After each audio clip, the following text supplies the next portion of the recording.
সেনাবাহিনী যেভাবে বর্বর তাণ্ডব চালিয়েছে, বাথরুমের মধ্যে পালিয়েছে, আমাদের নেতাকর্মীরা বাথরুমের দরজা ভেঙে ভেঙে তাদেরকে বের করা হয়েছে। তার মানে চেনার পরেও পরিকল্পিতভাবে নুরুল হক নূরকে হত্যা করে এই নীল নকশা হাতে নেওয়া হয়েছে। এইটা তো আসলে এক ধরনের পাকিস্তান আমলের বর্বরতা। এক এবং ঐক্যবদ্ধ থাকার আহ্বান জানাচ্ছি।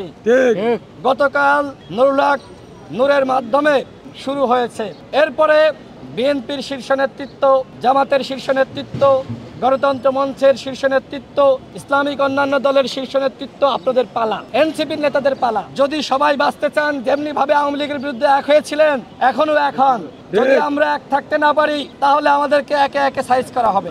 বিভক্ত হয়ে গিয়েছি, যে কারণে গণ অধিকার পরিষদকে সাইজ করার এই সাহস তারা দেখিয়েছে। কত বড় স্পর্ধা! আমরা আমাদের অফিসের সামনে সেখানে প্রেস ব্রিফিং করছি। আমরা কিন্তু জাতীয় পার্টির কার্যালয়ের সামনে যাইনি, আমাদের কোনো নেতাকর্মী যায়নি। আমরা আমাদের অফিসের সামনে প্রেস ব্রিফিং শুরু করেছি। সেই অবস্থায় নুরুল হক নূরকে চিনে না সেনাবাহিনীর এমন কোনো কর্মকর্তা সদস্য আছে না, পুলিশের এমন কেউ আছে? তার মানে চেনার পরেও পরিকল্পিতভাবে নুরুল হক নূরকে হত্যা করে এদেশের ফ্যাসিবাদ বিরোধী শক্তিকে ভয় দেখানোর জন্য এই নীল নকশা হাতে নেওয়া হয়েছে। এইটা একটা মাস্টার প্ল্যান। এই মাস্টার প্ল্যানের সাথে যেমনি ভাবে ওই যে বিডিআর বিদ্রোহের নামে সেনাবাহিনীর 63 জন কর্মকর্তাকে হত্যা করা হয়েছিল, ঠিক, এবং সেখানে কাদেরকে ব্যবহার করা হয়েছিল আপনারা জানেন। ঠিক একইভাবে সেনাবাহিনীর যে সদস্যরা এই ঘটনা গতকাল ঘটিয়েছে, তারা এই মাস্টার প্ল্যানের সাথে জড়িত কিনা সেটি সেনাপ্রধানকে খতিয়ে দেখতে হবে। সেনাবাহিনীর আমরা সবসময় প্রশংসা করেছি, সেনাবাহিনী আমাদের বাহিনী, কিন্তু এই বাহিনীকে গতকালকের ঘটনায় যেভাবে আজকে মানুষের কাছে বিতর্কের সৃষ্টি হয়েছে, আজকে সেনাবাহিনীর আমার মনে হয় যে লজ্জায় মাথা নত হয়ে যাওয়া দরকার। সেই জায়গায় দুঃখ প্রকাশ না করে, সেই জায়গায় অপরাধীদের বিরুদ্ধে ব্যবস্থা নেওয়ার ঘোষণা না দিয়ে উল্টো বলা হচ্ছে আমরা নাকি মাফ করেছি। What is this? সেনাবাহিনীর পক্ষ থেকে যে সকল ঊর্ধ্বতন কর্মকর্তারা আমাদের সাথে যোগাযোগ করেছিল, আমরা স্পষ্টভাবে তথ্য প্রমাণ তাদের কাছে পাঠিয়েছি। তারা বলার চেষ্টা করছে যে আপনারা সেখানে আপনাদের নেতাকর্মীরা উচ্ছৃঙ্খল আচরণ করেছে। দেখেন, আমরা প্রতিবাদ জানিয়েছি। এই গণঅভ্যুত্থানে আওয়ামী লীগের পতন ঘটানো হয়েছে প্রতিরোধ গড়ে তোলার মাধ্যমে। আমাদের উপর যখন জাতীয় পার্টি হামলা করেছে এবং সেখানে আওয়ামী লীগ ছিল, তখন আমাদের নেতাকর্মীরা তারা কিন্তু মূল রাস্তায় থেকে জাতীয় পার্টির কার্যালয়ের সামনে যায় নাই, সেখানে থেকে তারা কিন্তু প্রতিরোধ গড়ে তুলেছে।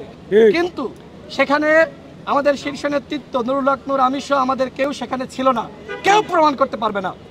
কিন্তু আমার প্রশ্ন হলো, গণ অধিকার পরিষদের কার্যালয়ের ভিতর ঢুকে সেনাবাহিনী যেভাবে বর্বর তাণ্ডব চালিয়েছে, এই ঘটনার পিছনে কি রহস্য রয়েছে? বাথরুমের মধ্যে পালিয়েছে, আমাদের নেতাকর্মীরা বাথরুমের দরজা ভেঙে ভেঙে তাদেরকে বের করা হয়েছে, তাদেরকে রক্তাক্ত করা হয়েছে। এইটা তো আসলে এক ধরনের পাকিস্তান আমলের বর্বরতা। আমরা সেনাবাহিনীকে শ্রদ্ধা করি, ভালোবাসি। সেনাবাহিনী যদি এর দায় না নিতে চায়, তাহলে আজকের মধ্যে এই সকল দুষ্কৃতিকারী সেনা কর্মকর্তাদের বিরুদ্ধে ব্যবস্থা নিতে হবে। সেনাবাহিনীর মধ্যে সবাই ফেরেশতা না। আমরা দেখেছি একজন মেজর, সে কিন্তু আওয়ামী লীগকে ট্রেনিং দিয়ে, গেরিলা প্রশিক্ষণ দিয়ে সে কিন্তু আওয়ামী লীগকে পুনর্বাসনের জন্য উদ্যোগ নিয়েছিল।